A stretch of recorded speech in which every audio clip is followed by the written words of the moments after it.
શ્રી ગણેશાય નમઃ. આજના વિડીયોમાં આપણે સાંભળીશું પુરુષોત્તમ માસની કથા, અધ્યાય 18મો, પુરુષોત્તમ વ્રતનો પ્રભાવ તથા આજની કથા વાર્તા, ઉપવાસના ફળની કથા. આપને આ વિડીયો પસંદ આવે તો લાઈક કરજો, શેર કરજો અને મારી ચેનલ સબસ્ક્રાઈબ કરજો. અધ્યાય 18, પુરુષોત્તમ વ્રતનો પ્રભાવ. શુદ્ધ પુરાણી બોલ્યા, હે મુનિ શ્રેષ્ઠ, સુદેવ અને તેની પત્ની ગૌતમી પોતાના મૃત બાળકને ખોળામાં લઈને કલ્પાત કરવા લાગ્યા અને લાંબો સમય ત્યાં જ બેઠા રહ્યા. એટલામાં ચોમાસું ન હોવા છતાં અચાનક વરસાદ તૂટી પડ્યો. ચારે દિશાઓમાં અંધકાર છવાઈ ગયો. પવન જોરદાર ફૂંકાવા લાગ્યો. વીજળીના ચમકારા થવા લાગ્યા. 1 માસ સુધી સતત વરસાદ વરસ્યા કર્યો. સુદેવ અને ગૌતમી કંઈ પણ ખોરાક લીધા વગર ત્યાં જ બેસી રહ્યા. પુત્ર શોકમાં બંને ગરકાવ હતા. ભાગ્યવશાત જે દિવસથી વરસાદ શરૂ થયો એ દિવસથી પુરુષોત્તમ માસ શરૂ થયો હતો. આખા માસ દરમિયાન સતત વરસાદ વરસ્યા કર્યો. બંને નિરાહાર રહેવાથી અજાણપણામાં તેમનાથી પુરુષોત્તમ માસનું વ્રત થઈ ગયું. આથી તેના અધિષ્ઠાતા દેવ ભગવાન પુરુષોત્તમ તેમના ઉપર પ્રસન્ન થયા અને આકાશમાં તેમને દર્શન આપ્યા. પતિ પત્નીએ ભગવાનને પ્રણામ કર્યા અને શ્રીકૃષ્ણ શરણમ મમ ના મંત્રથી તેમનું ધ્યાન ધર્યું. આથી ભગવાને પ્રસન્ન થઈને કહ્યું, હે સુદેવ, હવે તું તારી ચિંતા છોડી દે. અજાણપણે પણ તારાથી પુરુષોત્તમ માસનું વ્રત થઈ ગયું છે, એટલે તે વ્રતના પ્રતાપે કરી મૃત્યુ પામેલ તારો પુત્ર સજીવન થશે અને તેનું આયુષ્ય 12,000 વર્ષનું થશે. તને માર્કંડેય મુનિએ રઘુરાજાની કહેલ કથા કહી સંભળાવું છું. પૂર્વકાળમાં ધનુશર્મા નામે એક ઋષિ થઈ ગયા. તેમણે 12,000 વર્ષનું ઉગ્ર તપ આદરી અમર પુત્રની ઈચ્છા રાખી હતી. તેના તપથી પ્રસન્ન થઈ દેવોએ તેને વરદાન માગવા કહ્યું. ત્યારે ધનુશર્માએ પોતાને અમર પુત્ર મળે તેમ કહ્યું. આથી દેવોએ જણાવ્યું, હે મુનિ, તમે જે માગો છો તેવું હજુ સુધી ક્યાંય બન્યું નથી. અમરત્વ કોઈને પ્રાપ્ત થતું નથી, માટે બીજું કંઈક માગો. ધનુશર્માએ કહ્યું, આ સામે જે પર્વત દેખાય છે તે જ્યાં સુધી અસ્તિત્વ ધરાવે ત્યાં સુધી મારો પુત્ર જીવતો રહે તેમ કરો. દેવોએ તથાસ્તુ કહ્યું.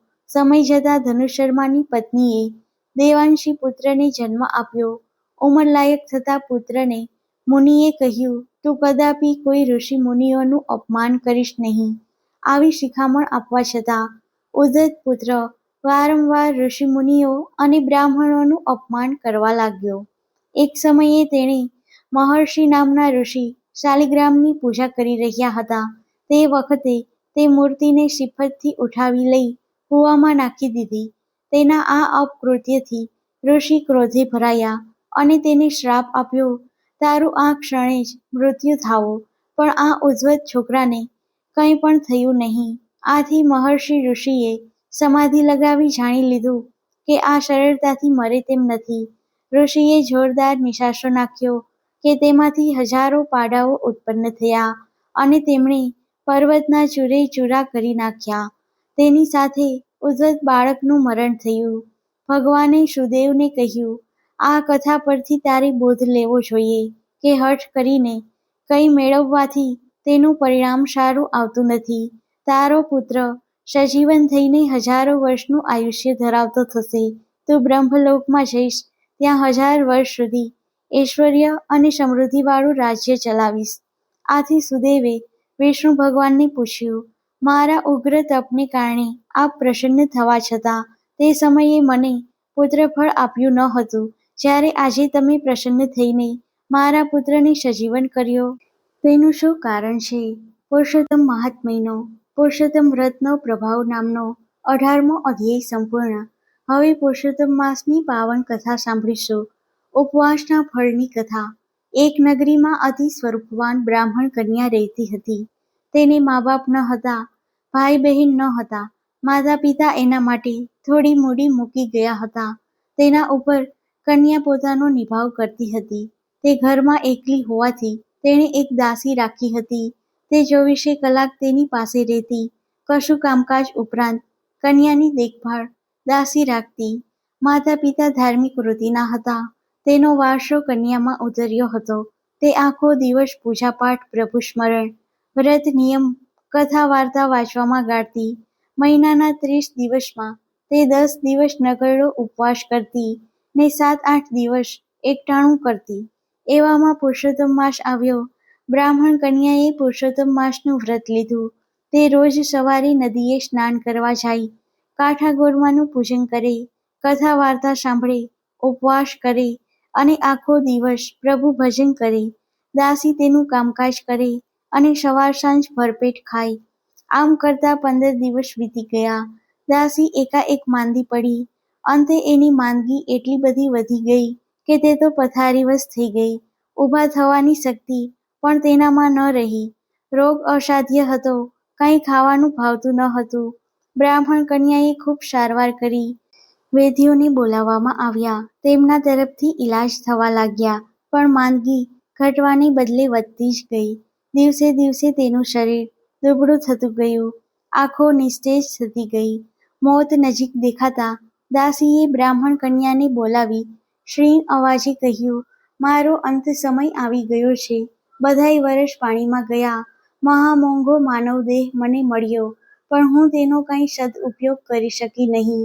મેં જિંદગીમાં કોઈ વ્રત કર્યું નથી, દાન પુણ્ય કર્યા નથી. નક્કી મારો વાસ નરકમાં થશે. મને એ વાતનું દુઃખ છે કે તમારા પવિત્ર સહવાસમાં રહેવા છતાં મને કદી સત્કર્મનો વિચાર ના આવ્યો. હે બહેન, મને મુક્તિ મળે એવું કંઈક કરો. આ સાંભળી બ્રાહ્મણ કન્યાએ એણે આશ્વાસન આપતા કહ્યું, હે દાસી, જીવ માત્રને પોતાના કર્મનું ફળ ભોગવવું પડે છે. આવા કર્મનું ફળ સારું મળે છે. હવે શોક કરવો નકામો છે. અંત સમયે તને આ સંતાપ થઈ રહ્યો એ પણ સારું છે. આથી કદાચ તારી સદગતિ થાય. બ્રાહ્મણ કન્યાના આશ્વાસનભર્યા શબ્દો સાંભળી દાસીની આંખમાંથી આંસુ વહેવા લાગ્યા. દાસીને રડતી જોઈ બ્રાહ્મણ કન્યાને દયા આવી ને બોલી, હે દાસી, પૂર્વજન્મો પુણ્ય કર્મો કર્યા હોય તો જ આ ભવમાં ધર્મ ધ્યાન સૂઝે. છતાં તે મારી ઘણી સેવા કરી છે. તારા લીધે જ હું વ્રત તપ કરી શકું છું. બોલ, તારે શું જોઈએ છે? તારી અંતિમ ઈચ્છા મને જણાવ. હું તારી ઈચ્છા પૂર્ણ કરવા અવશ્ય પ્રયત્ન કરીશ. ત્યારે દાસી ગળગળા અવાજે બોલી, બહેન, તમે આ પુરુષોત્તમ માસમાં ઉપવાસ કરી રહ્યા છો. મેં સાંભળ્યું છે કે આ માસમાં ઉપવાસ કરનારને અલૌકિક ફળ મળે છે. કૃપા કરીને મને એક ઉપવાસનું ફળ આપો. કદાચ મારું કલ્યાણ થાય. બ્રાહ્મણ કન્યાએ તરત જમણા હાથમાં જળ લઈ પુરુષોત્તમ ભગવાનનું ધ્યાન ધરીને સંકલ્પ કર્યો કે હું એક ઉપવાસનું ફળ દાસીને અર્પણ કરું છું. તે જ ક્ષણે દાસીએ આંખો ઢાળી દીધી અને એક દિવ્ય વિમાન તેને લેવા માટે આવ્યું. તે વિમાનમાં બેસી દાસી સ્વર્ગે ગઈ. એક દિવસના પુણ્ય બળે દાસીએ ઘણા સમય સુધી સ્વર્ગ ભોગવ્યું. ત્યારબાદ તેનો જન્મ કાશીના રાજાની રાણીના ખોળે થયો અને રાજકુંવરીનું સુખ ભોગવવા મળ્યું. આખી જિંદગી સુખ સમૃદ્ધિ ભોગવી તે અંતે વૈકુંઠને પામી. બોલો પુરુષોત્તમ ભગવાનની જય.